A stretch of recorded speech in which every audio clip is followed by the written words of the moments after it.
Kodi munamva Malawi nonse zakuti Federal inatha watsala Malawi wakha muno Malawi ifana Daniel J Kachamba ndi Donald J Kachamba akukonza za nyimbo imeneyi ja.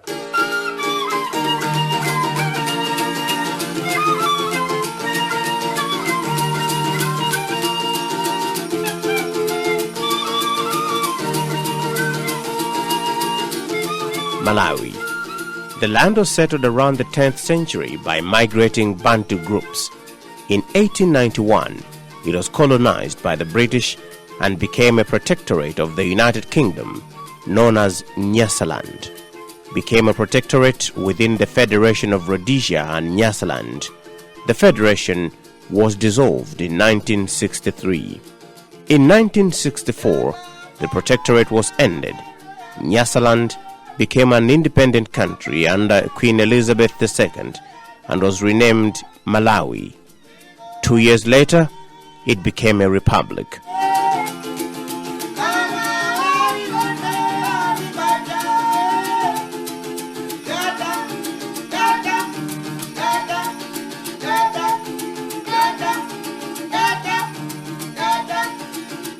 The politics of Malawi is filled with interesting twists and turns, tragic deaths, uprisings and conflicts.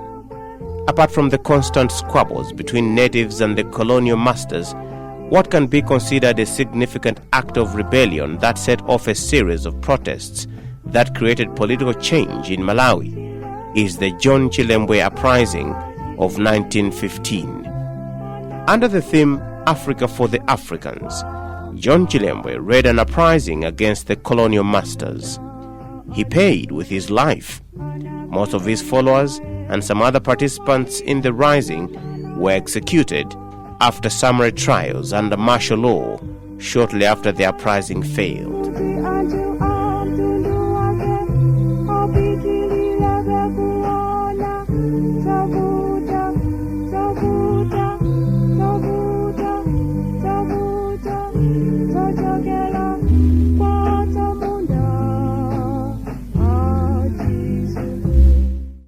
We see a new political party being formed in 1944, the Nyasaland African Congress.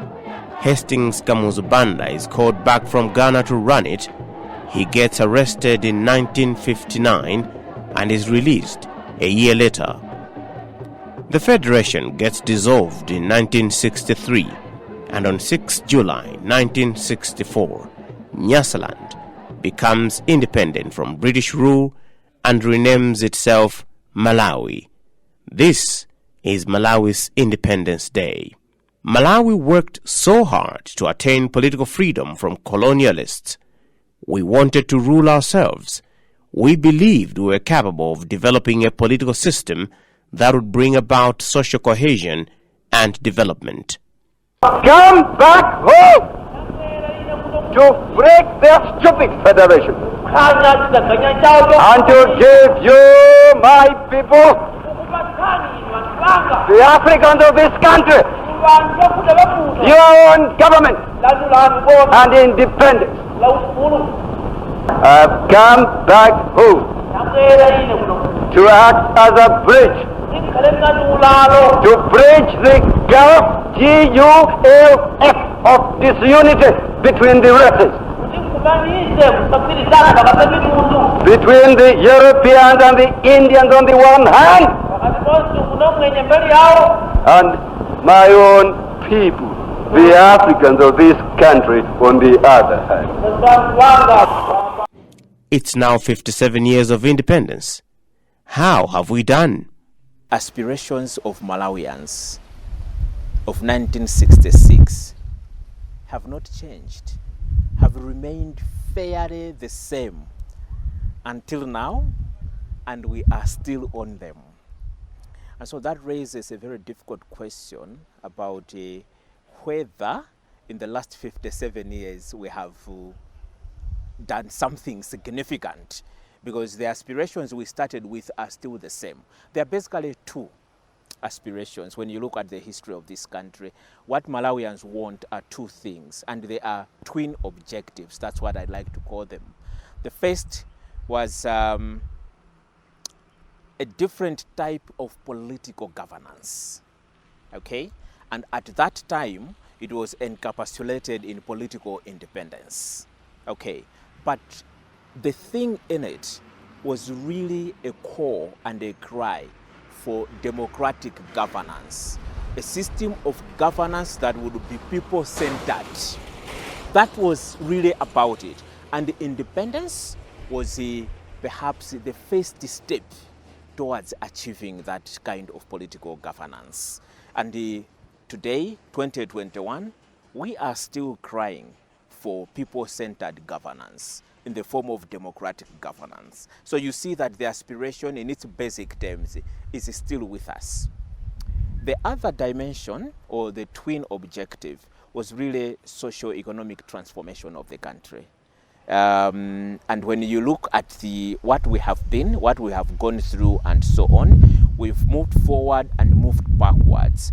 But we are at a stage where the net result is that we have not moved that much in terms of socio-economic development. Poverty is widespread, it is very severe, and in some parts of this country and in some households, it is very, very deep. There are some gains that Malawi can point at that show political maturity. Transition from one party to multi-party politics, for instance. The highlight for this political change was Operation Bwezani in 1992, which gave the Malawi army the political and social power to resist Banda's regime and the Malawi young pioneers after 30 years. A peaceful referendum to introduce multi-party democracy on 4 June 1993. Peaceful general elections held in 1994, where Dr. Banda was defeated. Dr. Hastings Kamuzu Banda even accepted defeat in an extraordinary show of mutual graciousness. He offered his cooperation to the new UDF government.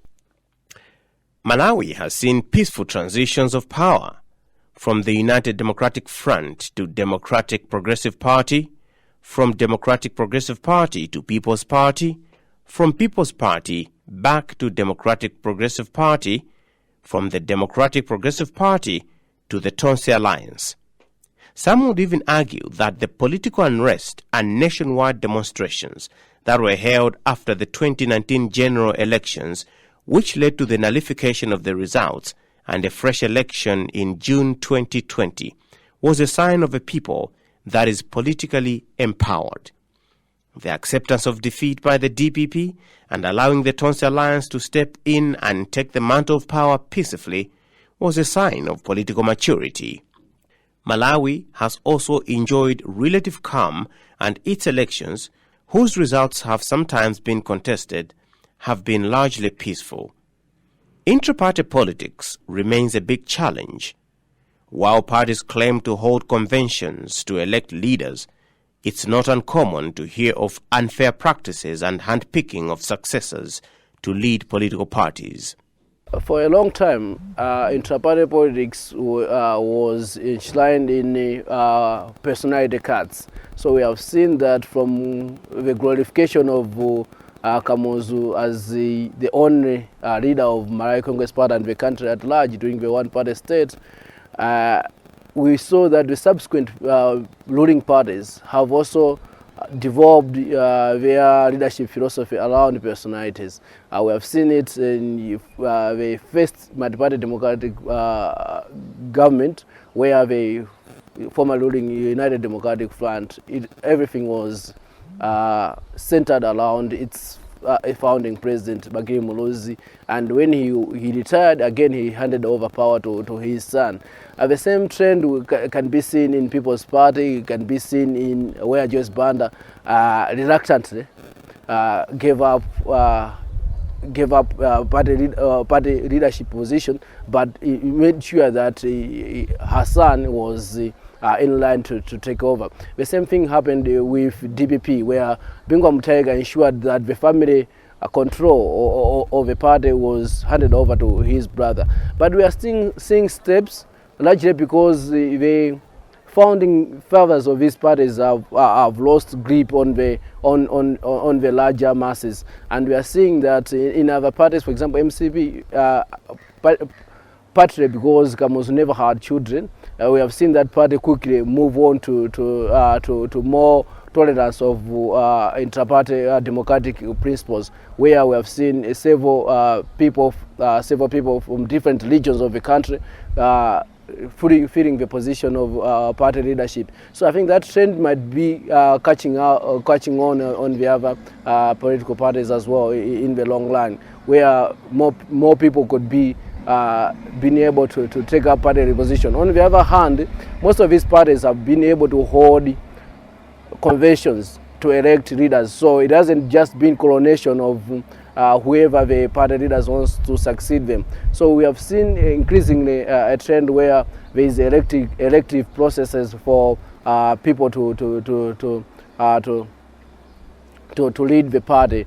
But we still have a long way to go, because intra-party politics is not as entrenched as it should be in other parties. We see still a lot of parties hate dissent within their ranks, and it's seldom do you see people within parties speaking out against the policies of their leaders, which should be the case if our politics are to mature.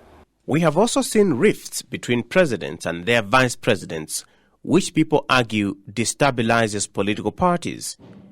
Bakiri Muluzi fell out with his vice president, Dr. Justin Malewezi, in 2004.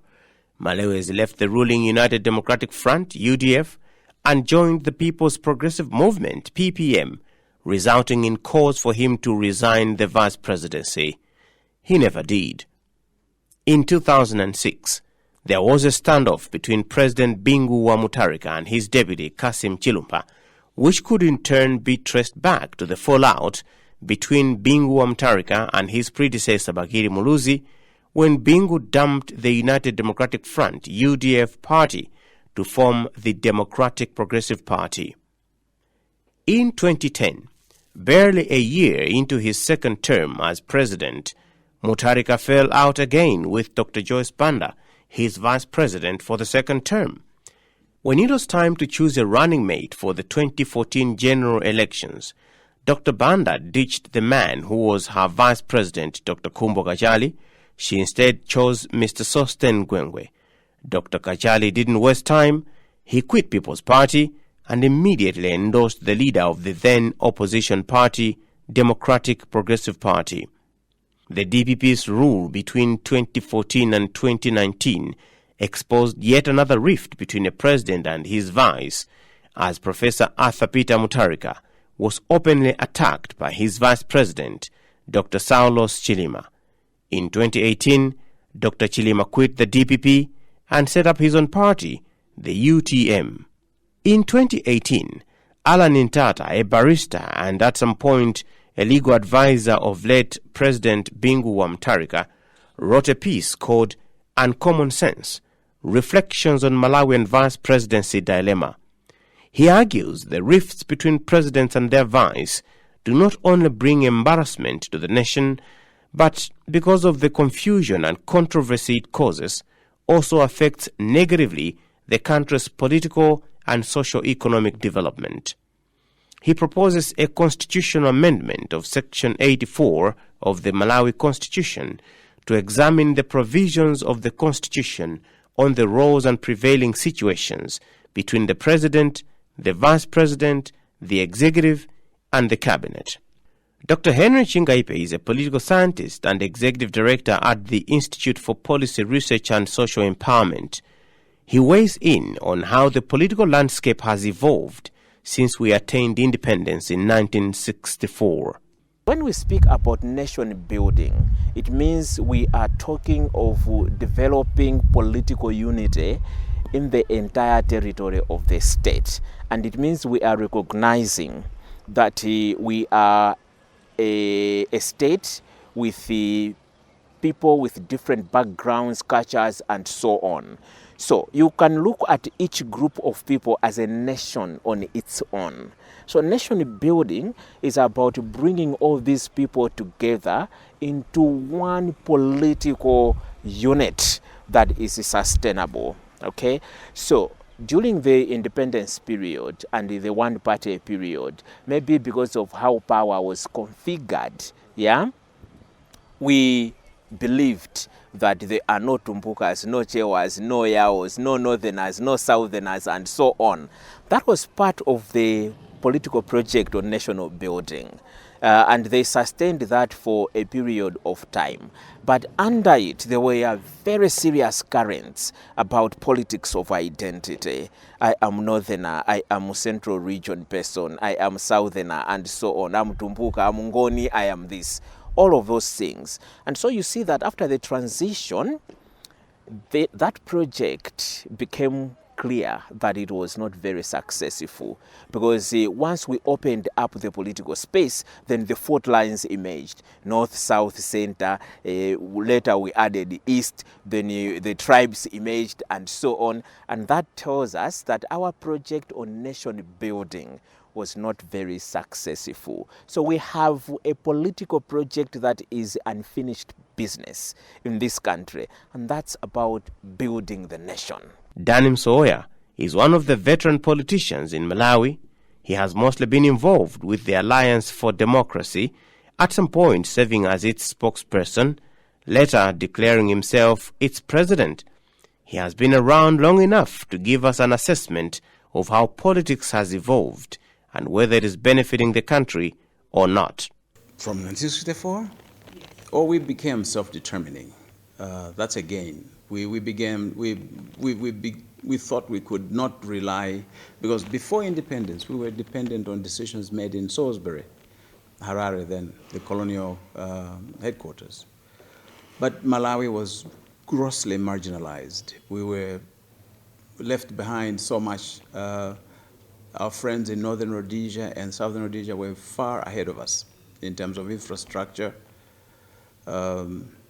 But one thing is, we had the same education system, except that Malawi did not have the facilities that Zambia, then Northern Rhodesia, and Southern Rhodesia had. So we were technically, literally marginalized. And so for being independent, we were to decide. We began to decide what we think is good. Either we compare or we match ourselves with the two federal countries, because then we were a federation between the two federation countries. So we could get credit. The gains we had there was self-determination, and we decided what's best for us in terms of government. We created a university of ourselves. We decided to industrialize, and I think by the time we transitioned from that system to another, Malawi had gained quite a bit in terms of industry. Unemployment was at the very low level. Education was very strong. Malawians were renowned for good intellectual beings out there. The Malawi of 1964 and Malawi of today, on the political landscape, is totally different. We have more awareness of political values by majority Malawians, the citizenry. They are more participant in the national processes, political processes. Of course, we have had changes in terms of the systems of governance, from one-party rule to now the current multiparty democracy. And that kind of change has brought with it a lot of changes in terms of how the citizens participate in the national processes. So there has been a radical transformation in terms of how people view politics and how they participate in politics. Today, Malawians are more demanding of their leaders. There's a lot of demand for accountability. And we have seen politicians also attempting, to a large extent, to reflect their positions on that growing demand for a desire for more accountable leadership. There's been a lot of talk about servant leadership, for example, in the last couple of years. We have heard about transformational leadership, but all this is just to respond to the demands by the citizenry for a more accountable democratic experiment. Independence does not mean money will rain on our heads and shoulders like manna from heaven, I've said.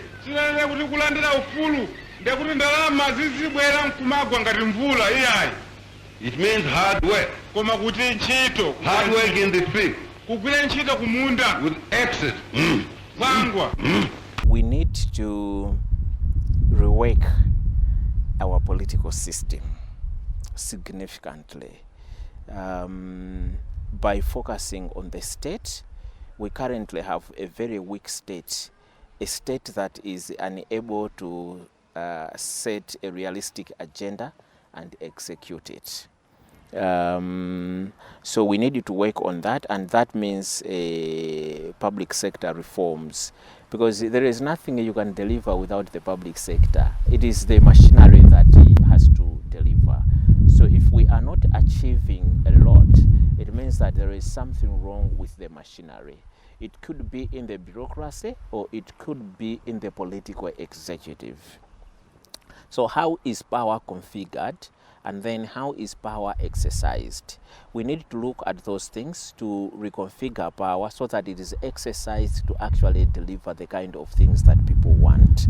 The biggest problem we have in this country, from where I stand, is a genuine, clear-cut, crystal clear political leadership that is willing to drive society and deliver the greatest good for the greatest numbers in our society. Government is supposed to provide for everybody, regardless of his political affiliation. So government must make sure that they do things as government, and political parties must remain, detached from government. So today, my observation is that we are slowly trying to come up with that distinction. But maybe the sooner we do it, the better, and maybe the more we talk about it, the faster shall be the realization that party and government must be different. Malawi is still a young democracy, but by any means its politics is fairly old. Gordon Matonga is a journalist with Nation Publications Limited. He believes there are some gains Malawi has made in the years it has been independent from colonial rule. Dr. Chigaipe believes there are several things we need to do if the aspirations of Dr. Hastings Kamuzubanda are to be achieved. Dr. Msowoya believes Malawi needs to grow up and stop being reliant on donors. Whichever way one looks, the buck stops at the door of politicians, especially senior politicians, who are in most cases senior government officials. Politicians dominate the executive arm of government and almost unilaterally form the legislative arm of government. They are government, and the progress of any country is dependent on the politicians therein. Let those words ring in our ears.